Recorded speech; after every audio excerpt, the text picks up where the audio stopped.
the Rays POSTCAST, your instant game reaction for the Tampa Bay Rays, part of the Locked On Podcast Network. Your team every day. Hello and welcome to yet another victorious edition of the Rays POSTCAST, your home for instant reaction to every single Rays game. And lately, it's been a whole lot of W's. My name is Jonathan Shields. Go ahead and follow me on Twitter at Johnny10Shields. I've been a lot more active over there since I've started doing this. And again, this is every day for every Rays game, instant reaction after every game. And what a stretch it's been. The Rays win their fourth in a row. They secure a winning road trip. And they are back to competing in the AL East just like they deserve to be.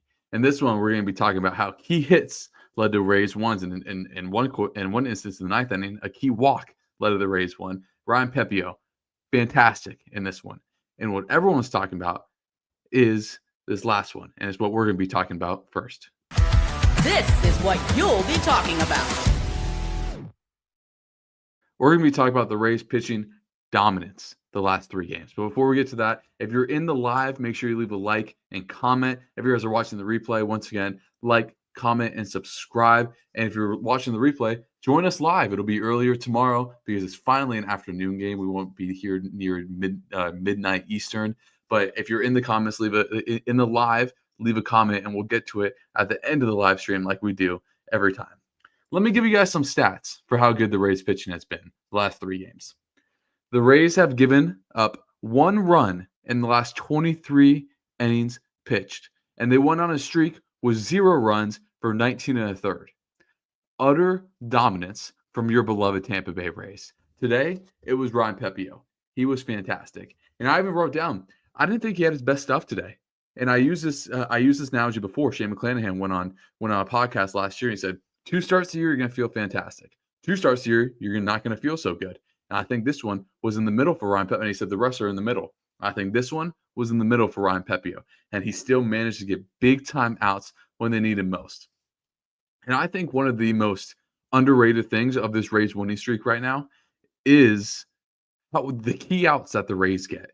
And I quickly want to go to when Taylor Walls was in the game and he got that huge double play, right? You could kind of feel the momentum turning. It was in the bottom of the 6th, right? Tatis got that RBI single, and then boom, Taylor Walls double play. That's why he plays.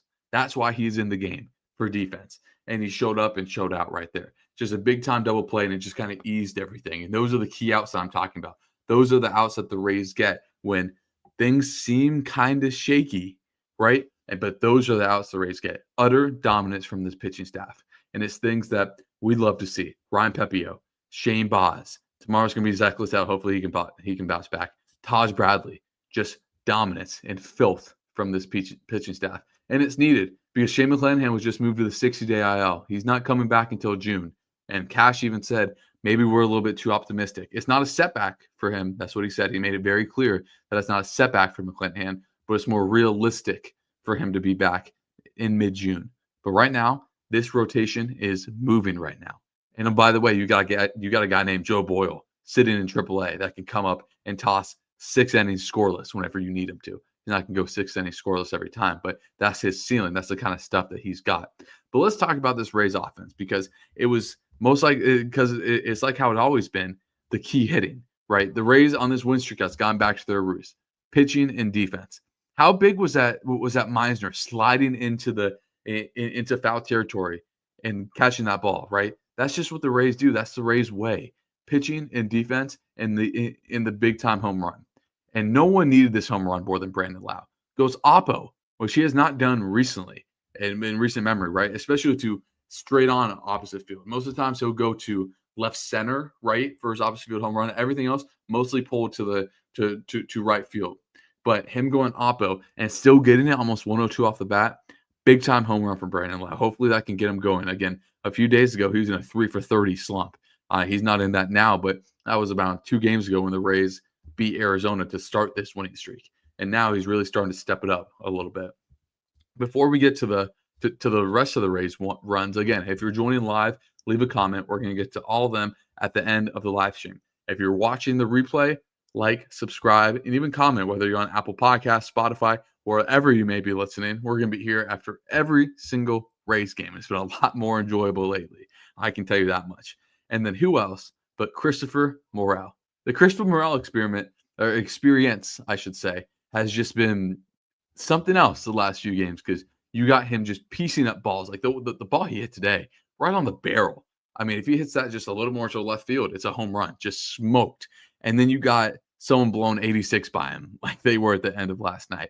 If he can just find any sort of consistency, which he is right now, but if he can do it through 100 games, 60 games, 50 games, this Rays depth, this Rays lineup is just going to be so much better. And I think right now, we talked about it yesterday, and I'm not going to, say I'm not going to toot my own horn here or anything, but I said the Rays tomorrow are going to start Cabby and Jansen. Is going to be the best offensive lineup that they can put out right now with all the people hurt. And that's what they did, and they produced early. So, boom, the Rays are up 2-0 in the first inning. And during this winning streak, they weren't up early a lot. They were yesterday. Obviously, they were today, but against Arizona, they weren't. So that's why it's big to get that momentum. And the other thing this secures is a winning road trip. And we talked about it after the Yankees series. The Rays need bare minimum go 4-2 on this road trip to get back in the AL East, to get back you don't want to see a playoff picture this early, but to just keep treading water, get your head above the water, right? Get your breath back, and let's go win some games at home. And that's what the Rays have done. And it's just been fantastic to see this team show some grit, show some fight, right? And I think, again, Kevin Cash managing has been amazing. Bringing in Uceda in the 7th, and then bringing in Biggie in the 8th, who has deserved that larger role, and he delivered. How big was that strikeout to Tatis in the 8th? Tatis is the best hitter in the National League right now. And Biggie shut him down with the slider when his fastball really wasn't working. And obviously, you go to old reliable Pete Fairbanks in the 9th. And we're going to talk about Ryan Pepio's electric stuff right after this. This episode is brought to you by Amazon Fire TV. Did you know your Fire TV is also an Xbox? Turn any TV into your gaming and entertainment hub with Fire TV Stick 4K devices. No console required. Just grab your paired console, subscribe or sign into Xbox Game Pass Unlimited with EA Play included, and you're ready to play. Dive into hundreds of premium titles from EA Sports College Football 25 to Call of Duty Black Ops 6 and Avowed, as easily as you stream your favorite shows. It's gaming made simple, and it's all on your Fire TV. With 4K streaming, watch more than 1.5 million movies and TV episodes from your favorite subscribed services like Netflix, Prime Video, Disney Plus, Max, and more. And again, MLB The Show is live right now, right? It's the hot game out. Chandler Simpson, probably one of the most fun guys to play with in the show right now. That speed, and we're going to get to his catch a little bit later. That's something you can do with a Fire TV stick and 4K. Head to Amazon.com/Fire TV Locked On to get started. Xbox Game Pass Unlimited subscription and compatible controller required. Available on select devices, including Fire TV Stick 4K 2nd Gen, Fire TV Stick 4K Max 1st and 2nd Gen, and Fire TV Cube 3rd Gen.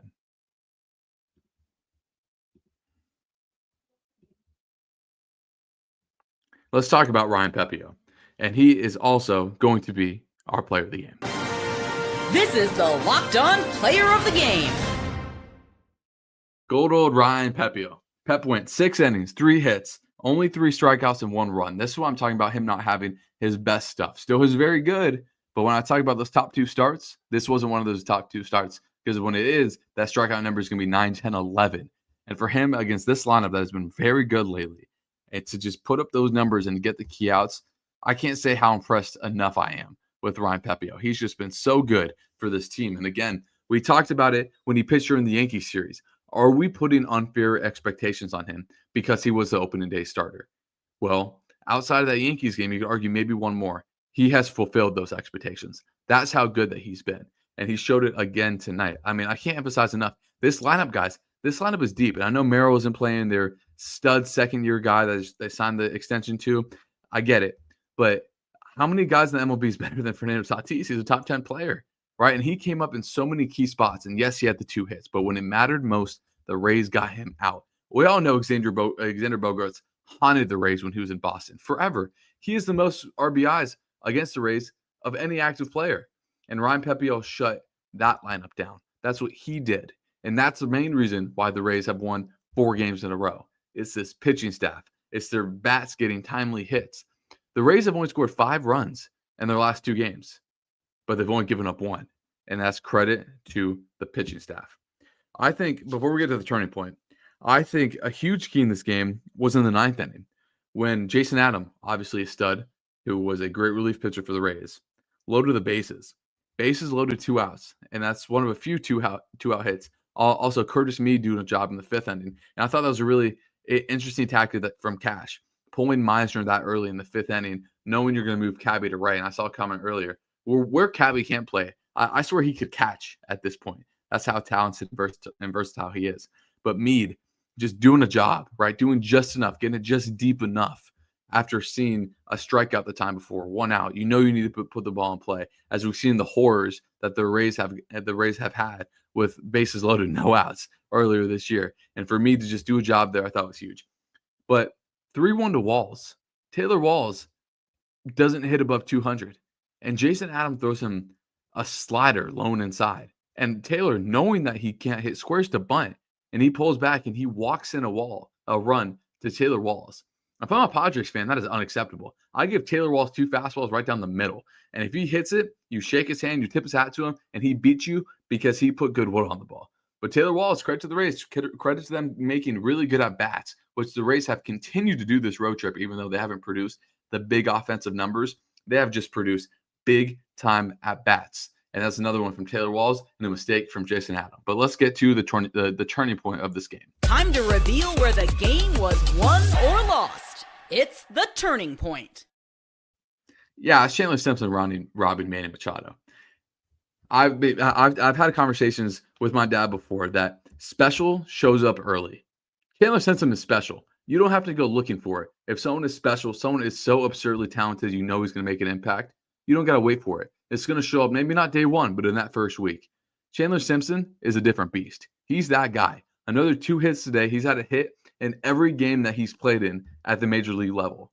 And if he's doing that kind of stuff, that's just difference maker stuff. That's just big time stuff from Chandler Simpson. And again, all the momentum plays in this game went the Rays' way.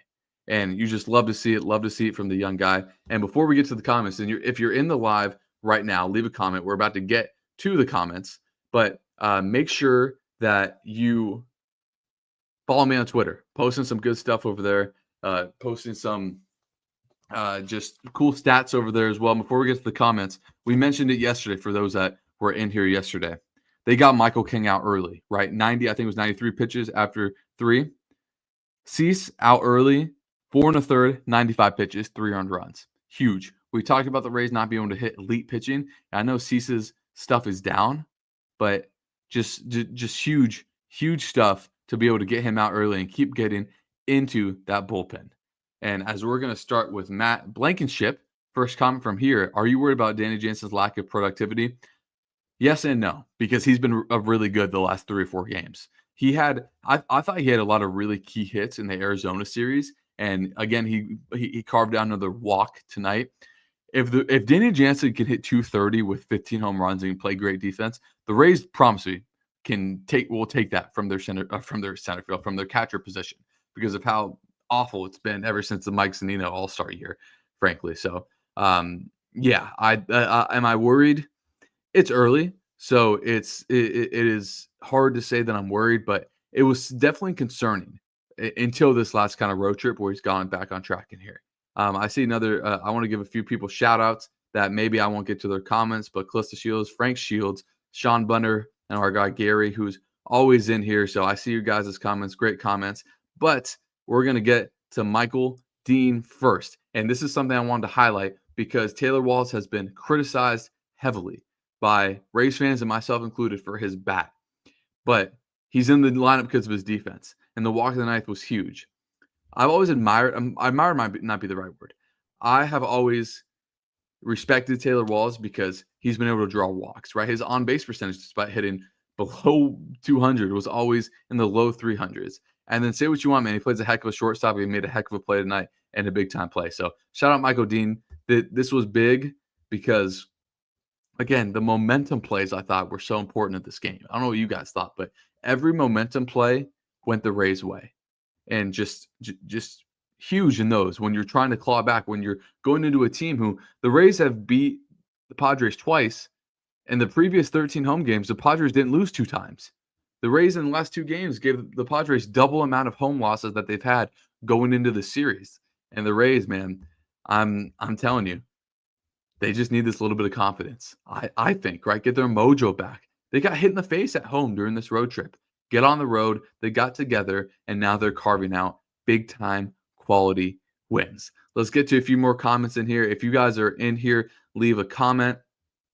As we get to Gary, and I thought that this was an interesting when I saw this lineup. I would also prefer Simpson in the leadoff spot, but Cash is tinkering with some things. I either want to bat in leadoff or ninth because I think you put your second leadoff hitter ninth. But I agree. I would go Simpson, Lowe, Yandy, Junior, Aranda, Morel, Meisner. That would be my 7. And then you fill in Cabby or Walls, you fill in Jansen or Worth.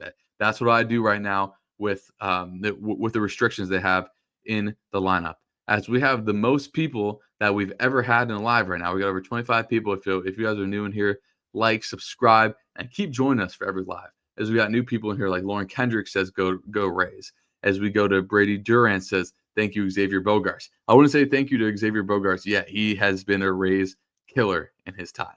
So we'll get to a few more comments in here before we get out of here. But man, how good is it just talk about Rays wins? Because for so long, the Rays struggled to stack these together. Do you guys remember last year when the Rays were either a game above 500, 500, or a game under, right? Doesn't it feel good to stack some wins in a row? Whether to win it, to open a series, they'd win the first game, lose the second, win the third. Lose the first game of the series, win the second, lose the third. They can never stack wins like this in a row. So to see that this team is able to do it consistently against really good teams, guys. Like, these 2 teams are 2 World Series contenders out of the National League. Like, this is a legit road trip that the Rays are on in terms of the challenge of the opponents that they're playing. Just big-time stuff for the Rays. And this is something, again, we highlighted earlier, but Jack's Takes mentions it again. Cease's pitch count was way up early. And exactly, staying alive with 2 outs. One of the notes that I wrote down was the Rays at bats with 2 outs were fantastic tonight. And Michael King yesterday, Dylan Cease today, getting them out early, getting into that San Diego Padres bullpen, huge for the Rays. Get those starters out early, and then do your work with their bullpen, because their bullpen guys can't pitch every day for 3 straight days. And now I think the Rays bullpen is in a really good spot going into Sunday and then going into that off day on Monday. So we go back to Matt as we'll answer 1 or 2 questions. So if you guys have any more comments, get them in. We're going to do 1 or 2 more comments after this. As do you think Chandler would keep a roster spot in the outfield when the guys come back from the IL? I do. I honestly do. And I've been going back and forth on this. Josh Lowe is a given. When Josh Lowe is back, he is in, and he's going to play every day in right field. I don't know how you don't play Chandler Simpson. And Johnny DeLuca was in the hot seat coming in this year, and the fact that him wasting time was – or wasting time is not the right word. Missing time from injury was not ideal because he was playing good ball. But, man, you see this from Chandler Simpson. I don't know who you could take it out. So, I think the first 2 to go down, get DFA, whatever, are Janikowski, who we got a sighting of tonight. So hopefully he can get an at-bat tomorrow. And Curtis Mead. I think those 2 are going to be the first 2 to go down, and you're going to have real conversations about Meisner, Mangum, Simpson, and whoever else. I said it yesterday, the Rays are always more likely to carry an extra pitcher than an extra bat. So it's going to be really, really interesting to see when everyone is healthy, when Pistachios is back, when Lowe is back, when Johnny DeLuca is back, when those 3 guys, as long as Mangum is back, and you have your full plethora of outfielders, what do the Rays do? I think Simpson will be one of the guys that they keep, and it's going to be from the rest. Because like I said, you see special early, and you don't want to sit special. So I appreciate everyone being in here. Corbin61 says, love your show. You do a great job. Thank you, guys. And again, we got over 30 people in here right now, guys. I mean, this is just awesome to see. And think about it. It's been exactly a week since we started this. So I love the little community that we built. Thank you for everyone that has joined live. There's been a few of you that has joined live every single time. I see you guys, and I appreciate you guys. And if you're new, we'll be here tomorrow as well. Hopefully celebrating a Rays sweep and a Rays going 5-1 on this road trip. But right now, man, good day to be a Tampa Bay sports fan. We get a Lightning win. We get a Rays win. And what's the best part about baseball is that I get to see all of you tomorrow, and we get to talk about a Rays game once again tomorrow. And again, if you guys made it all the way to the end, like, subscribe, send to someone, and I will see you guys tomorrow. Thank you all so much.